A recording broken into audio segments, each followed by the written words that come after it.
سورہ مبارکہ الانبیاء کی 73ویں آیت ہے جسے ایک مرتبہ پھر آپ کے سامنے پڑھا۔ اللہ اپنے اس کلام میں فلسفہ امامت کو بیان کر رہا ہے، عقیدہ امامت کی مضبوطی اور عقیدہ امامت کے اس بات میں جو آیات ہیں ان میں سے ایک آیت یہ ہے۔ نظریہ امامت جہاں عظمت ائمہ ہے وہاں ضرورت بشریت بھی ہے۔ اللہ ہادی مطلق ہے، اس ہادی مطلق نے ہماری ہدایت کے لیے جو انتظام کیا ہے اس انتظام کو کبھی نبوت کہا جاتا ہے، کبھی رسالت کہا جاتا ہے اور کبھی امامت کہا جاتا ہے۔ جب تک جیسی ضرورت تھی ایسا ہی وہ منصب صاحب منصب کو لاتا رہا۔ عنوان نبوت اس وقت تک رہا کہ جب شعور بشر اور فہم بشر کچھ نسبتاً پہلی منزلوں میں تھا، اور جب شعور بشر بہتر ہوا تو پھر منزل رسالت پر آ کر پہنچا، یعنی رسالت کی ضرورت پڑی، اور جب اور شعور بشر بڑھا تو پھر رسالت میں توجہ میری طرف رہے،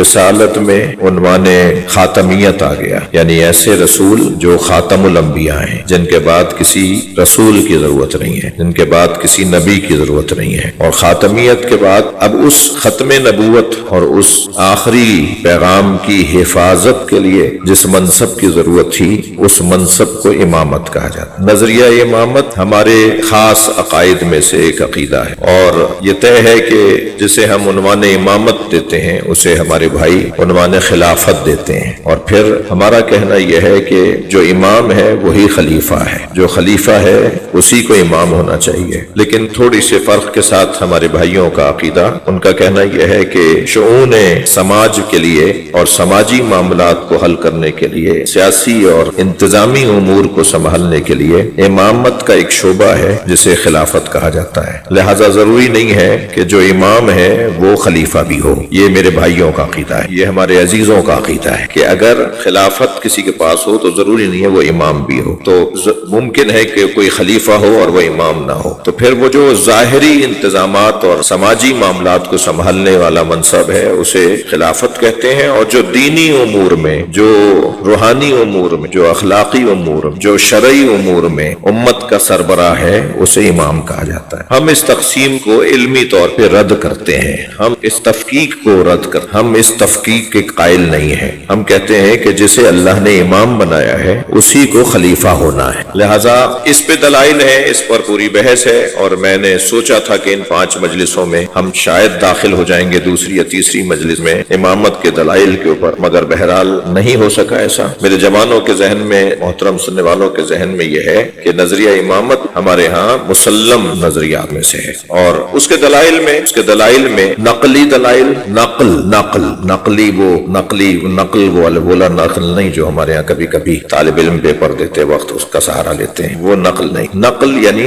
جو منقولات سے ہیں، جو قرآن میں دلائل آئے ہیں، جو حدیث میں دلائل آئے ہیں، انہیں نقلی دلائل کہا جائے، وہ بھی ہمارے پاس وافر مقدار میں ہیں، اور جو دلائل عقلی ہیں وہ بھی وافر مقدار میں۔ عقلی دلائل میں وہ دلائل جو ائمہ اہل بیت کے زمانے سے دیے جا رہے ہیں، خود ائمہ نے دلائل دیے ہیں، اور وہ دلائل جو بعد کے یعنی عصر نس کے بعد جو دانشوروں نے دلائل قائم کیے، ان دلائل کی بھی بڑی وافر مقدار ہے۔ اور عقلی دلائل کی خوبی یہ ہے کہ آج تک اور نہ جانے کب تک ہر دانشور جو معقول اور عقل کے مطابق بات کرے گا وہ عقلی دلائل میں شمار کیے جائیں گے۔ مثلا جب یہ طے ہو گیا اب میں عقلی دلیل جو ائمہ نے دی ہے، اور آپ کو یہ سن کے اور شادمانی ہوگی اور اچھا لگے گا کہ یہ جو دلیل اب دینے جا رہا ہوں یہ دلیل حضرت امام زمانہ امام مہدی کی دی ہوئی دلیل ہے۔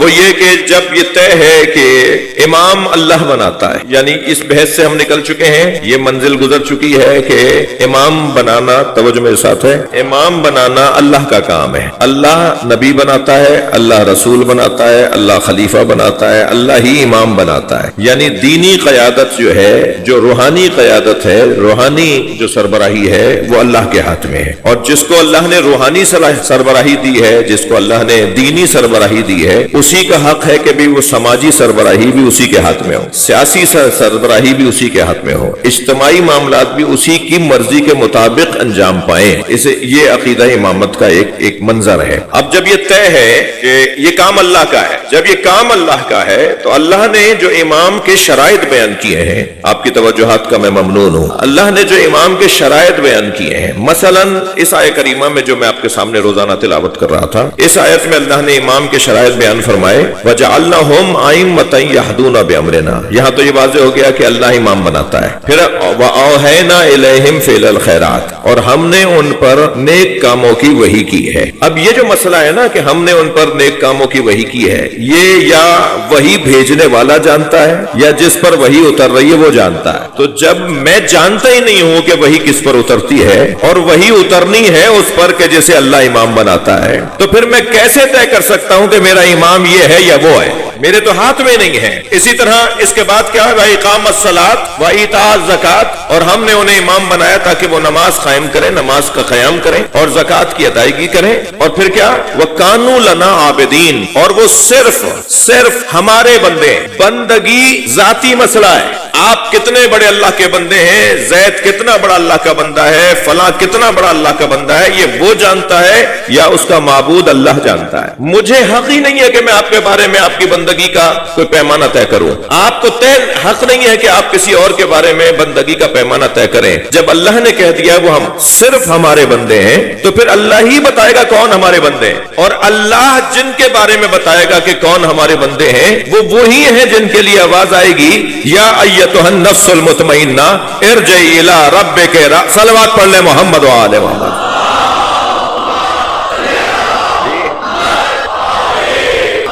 وہ کون ہستیاں ہیں جن کی عبادتوں سے اللہ راضی ہے؟ وہ کون سی ہستیاں ہیں جن کے لیے اللہ کہہ رہا ہے صاحب نفس مطمئنہ؟ وہ اب ہمارا تو کام ہی نہیں ہے، ہم کیسے پہچانیں گے اسے؟ اسی طرح ایک اور آیت جو سورہ مبارکہ سجدہ میں ہے، جو میں نے پہلے دن تلاوت کی آپ کے سامنے، اس میں اللہ ارشاد فرما رہا ہے وَجَعَلْنَا مِنْهُمْ أَئِمَّةً يَهْدُونَ بِأَمْرِنَا، ہم نے ان میں سے کچھ کو امام بنایا ہے۔ کیوں؟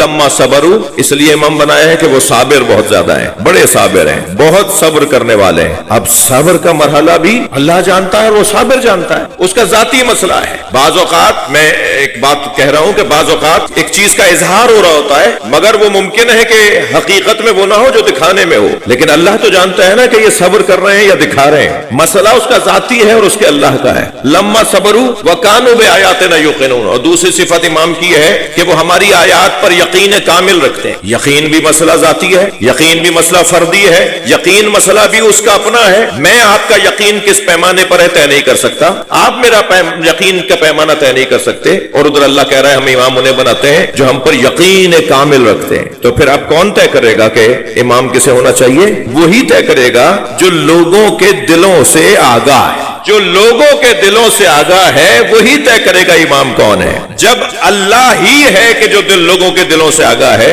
تو پھر اللہ ہی ہے جو امام طے کرے گا۔ میرا اور آپ کا کام نہیں ہے امام بنانا، ہمارا کام نہیں ہے رہنما کا تقرر کرنا، اور رہنما بھی وہ رہنما کہ جو جس کے لیے قرآن یہ کہتا وہ نظر آئے کہ وَأَوْحَيْنَا إِلَيْهِمْ فِعْلَ الْخَيْرَاتِ، ہم نے ان پر نیک کاموں کی وحی کی ہے، یعنی ان کے کام بھی معصوم کے کام ہیں، صاحب عصمت کے کام، وہ گناہ کر ہی نہیں سکتے، وہ گناہ کر ہی نہیں سکتے۔ پھر تکرار کر رہا ہوں، وہ گناہ کر ہی نہیں سکتے۔ یہ بچہ، یہ جوان پوچھے گا کہ جب وہ گناہ کر ہی نہیں سکتے تو ان کا کمال کیا ہے؟ نابینا کہے کہ میں نامحرم کو نہیں دیکھتا، یہ کون سا ہنر ہے؟ یہ میں آپ کے سوال کو پکا کر رہا ہوں، یعنی یہ ذہن میں خیال آنا کہ جب وہ گناہ کر ہی نہیں سکتے تو یہ کمال کیسا ہے؟ کمال تو جب ہوتا جب گناہ کر سکتے ہوتے اور گناہ نہ کرتے۔ تو آپ تو ممبر پہ بیٹھ کے کہہ رہے ہیں کہ وہ گناہ کر ہی نہیں سکتے۔ تو میرے بچوں جوانوں، یہ جملہ کہ وہ گناہ کر ہی نہیں سکتے ہمیشہ مجبوری کی علامت نہیں ہے، بلکہ اختیار تام کی نشانی بھی ہے، اختیار مطلق کی نشانی ہے۔ انہیں اپنے وجود پر اتنا اختیار ہے، توجہ، انہیں اپنے آپ پر اتنا اختیار ہے کہ وہ اپنے اختیار تام سے گناہ کر ہی نہیں سکتے۔